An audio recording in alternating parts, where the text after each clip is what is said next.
Hey guys, thanks for coming to my channel for another PoE video.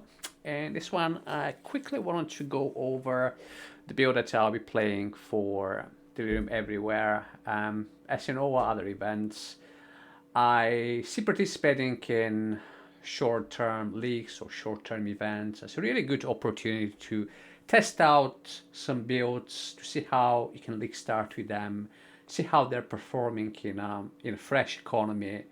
um, I obviously like to play solo self-found, so it's even more important sometimes just to test out farming strategy or a way to acquire items in a new league environment. So I quite enjoy just randomly jumping into an event, starting a new character, and see how far I can take it within a limited amount of time. So the character that I tend to be playing, it's a character that I did play a few leagues ago. I think the POBs from 3.16. And just a quick disclaimer, this is not my POB. It is a POB that I've got from another content creator. I believe this one I've got from DS Lily, if I'm not mistaken, but it was a few weeks ago, so I can't exactly remember. So what I'll do is I'm just gonna, the POB that it's really nicely done. It's got different transition points, and I'm just gonna go quickly through them now. Obviously, do notice that it says here this is still the 3.16 tree, so there is one major change which affects this build, which is the mana reservation changes. We've lost one huge less multiplier, which was, I believe, the mastery and the sovereignty wheel, which used to give us 15% increased mana reservation efficiency for skills. That no longer is there. It doesn't exist. It's not a smaller value. It doesn't exist at all. So what we'll need to do to make sure that it's still viable is we'll need to get at least one more reservation wheel. Potentially we can actually get another two, and another two mana reservation wheels, and that will bring the build to level 95, which is quite manageable, I would say. But even if you just get one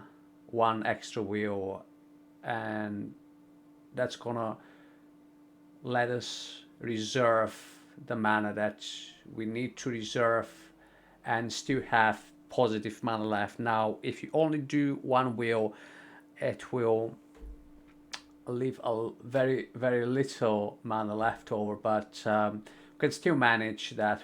We'll just need to change a couple of supports to be life tap instead of another support. So I still think that the build will be viable. Obviously, I'll need to change to test it out to see exactly how smooth it plays, but I think it won't be that different from 3.16 that you wouldn't be able to play it. And I did enjoy the gameplay of it, so I'll just quickly go over it. So we're gonna start basically. We use the standard switch leveling, which is Armageddon Brand and Cremation, from level 28 until we get our Uberlap. I'll go over why this is important in a bit. So the skills that we've got a few different options. I think I'll actually differ than what's listed on this. So obviously freeze, pulse, and onslaught. We'll start with that. To get the onslaught gem, we need to actually mule. I think we get it from a duelist. So if you start a duelist character, get the first quest done, then you get onslaught, and then you can mute it to your witch character. So the POB recommends going into Stormblast Mine, Orb of Storms, and Frostbone. Now, what I'm thinking is actually instead of Stormblast Mine, I'm thinking of leveling with Spark, Chance to Poison, and Onslaught. 3 link, and then adding added lightning damage when I go to 4 link. And then probably I'll dump Frostbomb, and I'll still use Orb Storms with added lightning damage, and I'll probably get another support. I can get 2 Onslaughts. That's a little bit redundant, or you can get some damage link. We can possibly use Elemental Focus, I suppose. Now, obviously, if you do use Elemental Focus, we wouldn't be able to shock with Orb of Storms, but we're gonna use. I suppose we should be able to shock with Spark, but if not, I'll need to double check the exact skill setup. I'm not exactly sure what the fourth gem link would be, but I think that leveling with Spark would be quite good. You get Wave of Conviction, so that you can get exposure. You get Skitterbots, Herald of Thunder, Herald of Ash, and then once you get to 28, this would be your leveling setup. Armageddon Brand, Combustion, Onslaught, Ignite Proliferation, and Cremation. So Cremation, Great Multiple Projectiles, Intensify, Elemental Focus. We are also gonna need, actually we'll need Desecrate, but we're not going to in a spell cascade, so we use, sorry, we're not going to do it as a spell slinker, we'll just use spell cascade and Desecrate, possibly faster casting, you can do that as well. Now, in terms of the skill tree, we would start from the Witch Start, get increased spell damage, path through Arcanist to medium for some spell damage, cast speed, intelligence. We can get at max life, we can get Lightning Walker for lightning damage plus resistance. You can get the fire resistance as well, although you'd not be using fire damage during leveling, but you get an extra resistance, so that's good. And go through, actually, you possibly could if you're not playing hardcore, you can actually path through to Elemental Overload and just rush it, so you can get the extra damage first and then get the extra life. Then head down this way, get the life.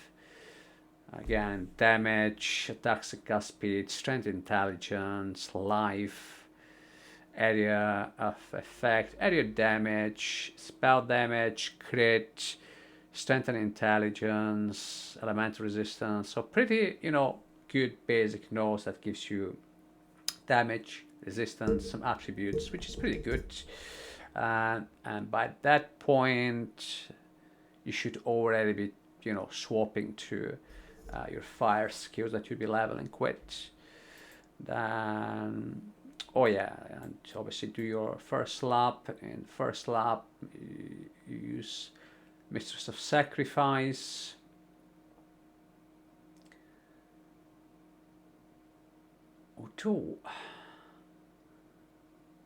I'm not sure if this is actually a good point. Let's see. I would actually probably get, but you won't be using offerings at that point, so you possibly want to go to Plaguebringer first.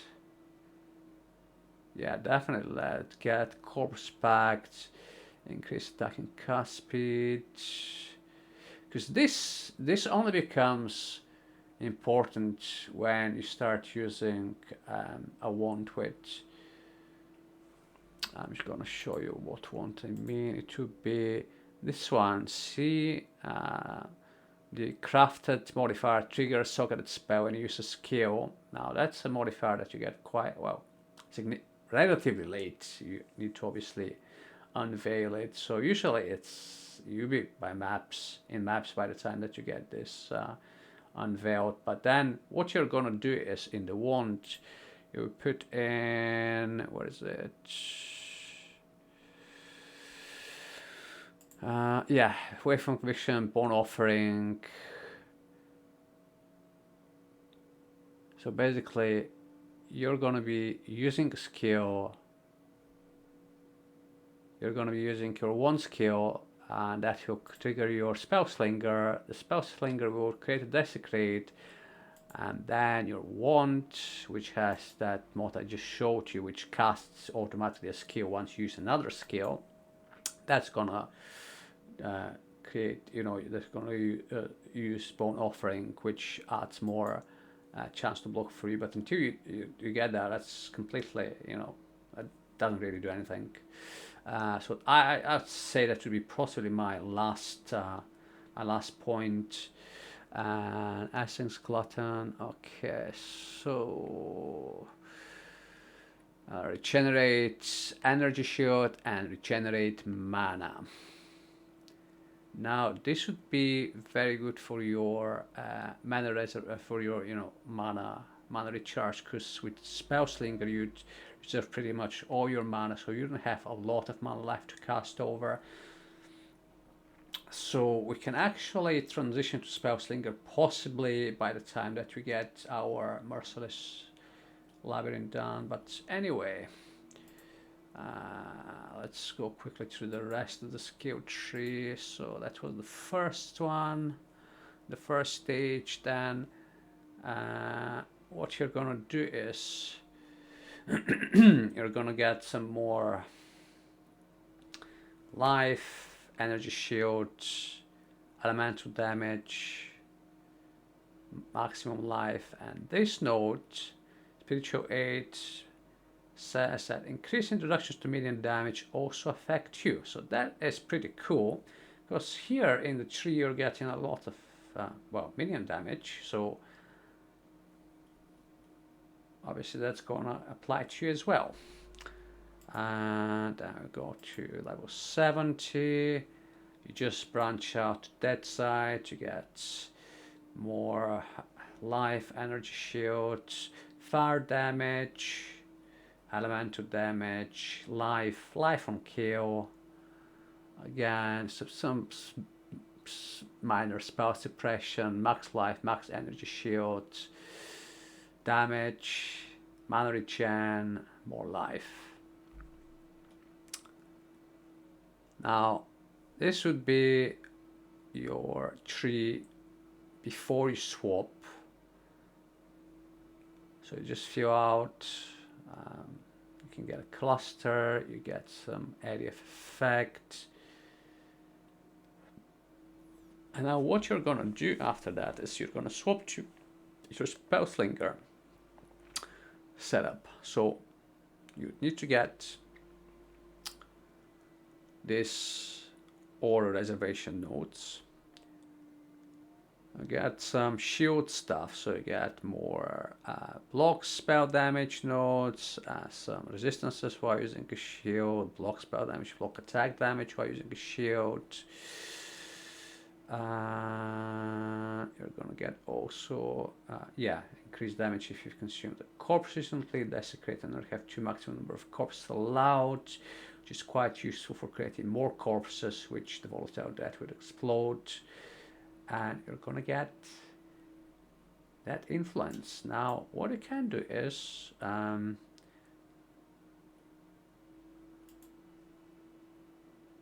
that leaves you at 13, so that leaves you at 87, which is very manageable.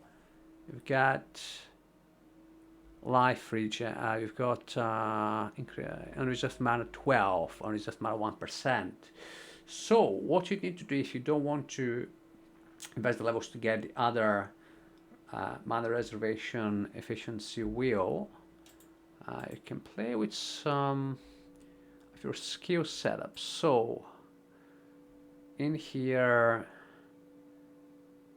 basically you want to make the skills that you're casting often use life instead of mana.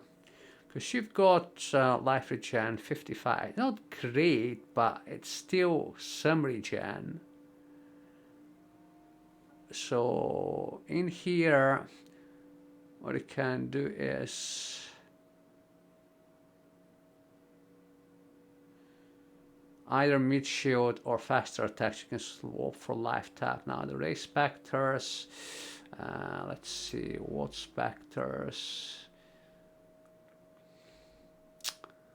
did you want?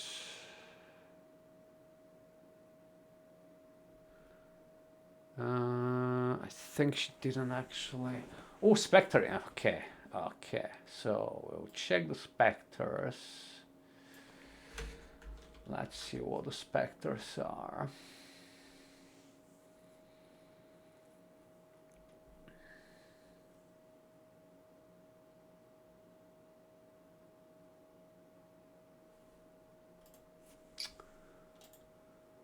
The Spectres that we want are where is it? Okay. It doesn't actually show the Spectres, but from what I remember, I got the robot boys from Heist, the big robot type looking creatures in Heist. I think they were the Spectres with one of the highest life totals. Now these are the requirements for switching. I think Huber Lab, if we swap over the points that we're going to use, that Huber Lab is going to be actually Cruel Lab, Conqueror's Efficiency. Now, because we won't be able to get that from next season, we won't be getting that duo, so that's not an option. Have a minus mana cost ring, have the Sovereignty Will plus Mastery. So yeah, in that case, it looks like we definitely would need to swap some supports. So specifically in here, in your setup with Shield Charge, in your setup with Flame Dash, and in your setup at Frenzy, we would need to find a way to just use Life Tap.